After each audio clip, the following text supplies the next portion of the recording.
When poor masters don't follow them, they lead to disaster. You won't understand this till after. By then you'll be. Emotions make great servants, but poor masters. Don't follow them, they lead to disaster. You won't understand this till after. By then you'll be sadder and sadder. Yo. Peace, peace. It's your brother, Abibi Fahode with some Rebel Realness.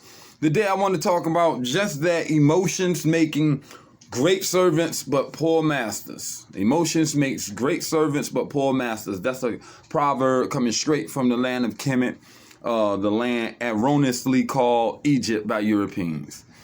We want to talk about emotions and thoughts, the thoughts inside our heads and emotions in our hearts. Y'all ever seen that movie, that Pixar movie, In and Out?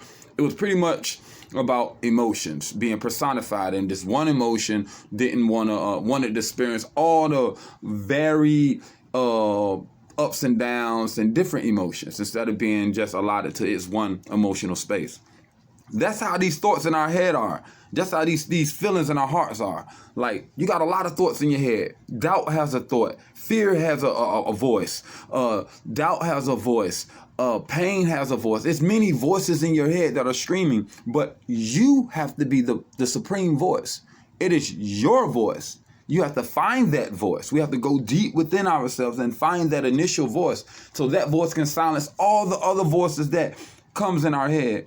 And then when we're talking about emotions, emotions are just that, energy in motion. Energy in motion. It is the way for the self to expresses itself through this physical plane that we're here. It's a way for us to interface. That's all this body is. It's a way for us to interface with this physical plane. It is not who we are. We are not our bodies. We're not our hearts. We're not our brains. We're not our minds. We are something that predates that. We're something timeless.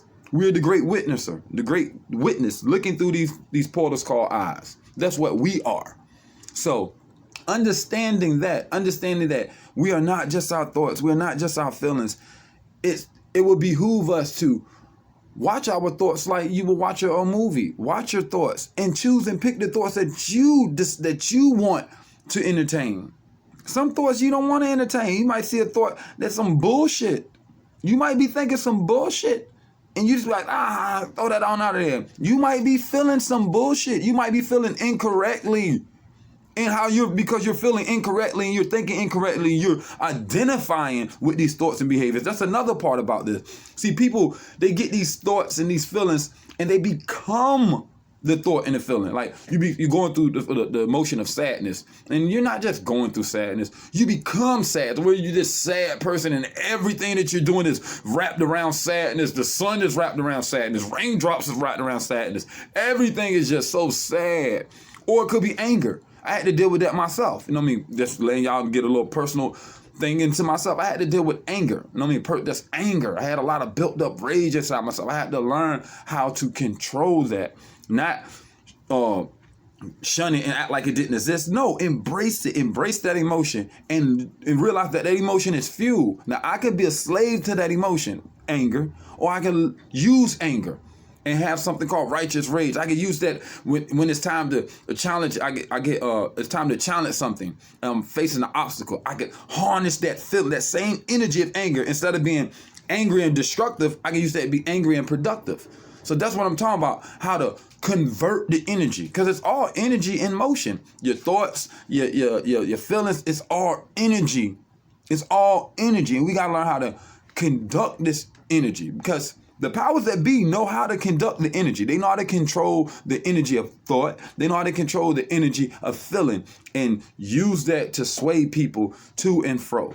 So that's all I wanted to talk about today, is entertaining your thoughts, entertaining your emotions in a productive way.